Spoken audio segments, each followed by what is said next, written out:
यह है भारतीय नौसेना का 33 साल तक सारथी बना रहने वाला वो फाइटर जेट जो वर्टिकली टेक ऑफ और लैंड कर सकता था।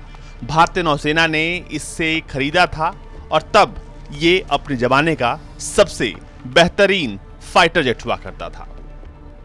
लेकिन साल 2016 में भारतीय नौसेना ने इस सी हैरियर को सेवा से बाहर करने का फैसला किया।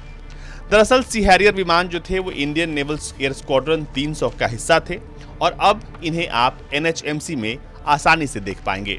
एनएचएमसी में भारतीय नौसेना के गौरव और इतिहास की गाथाएं ये सी हैरियर आपको बताएंगे।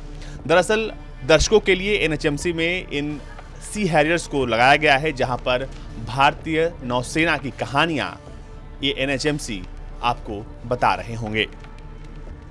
3 दशक तक भारतीय नौसेना में सेवा देने के बाद इन्हें रिटायर करने का फैसला किया गया।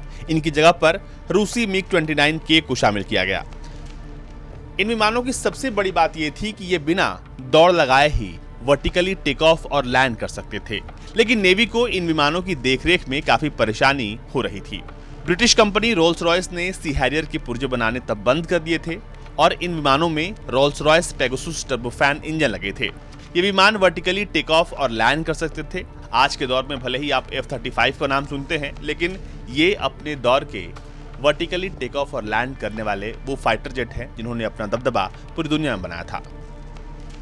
सी हैरियर विमानों में उस वक्त anti ship missile, Derby air to air और माट्रा मैजिक 2 मिसाइलें लगी थीं। ये विमान रॉकेट लॉन्च करने और बम गिराने में सक्षम थे। 1982 में फॉकलैंड और बाल्कन युद्धों से ये विमान विख्यात हो गए थे। साथ ही इनमें हवा से हवा ईंधन भरने की भी सुविधा उस वक्त दे दी गई थी। इन विमानों का 0 से 296 किलोमीटर प्रति घंटे की रफ्तार पर लैंड या टेक ऑफ आसानी से हो जाता था। बाकी विमान जहां पहले लैंड होते हैं और बाद में बंद होते हैं, ये विमान पहले बंद होते थे और बाद में लैंड होते थे। उस वक्त भारत ने 30 सी हैरियर खरीदे थे। इनमें से 15 दुर्घटनाग्रस्त हो गए और इन हादसों में 8 पायलटों की जान गई थी। सी हैरियर स्क्वाड्रन को 1999 में ऑपरेशन विजय के दौरान तैनात किया गया था और 2001 में ऑपरेशन पराक्रम के बाद इन्हें INS विराट पर रखा गया था।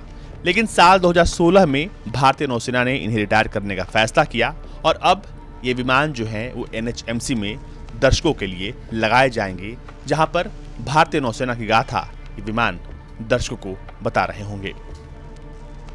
ब्यूरो रिपोर्ट, भारत तक।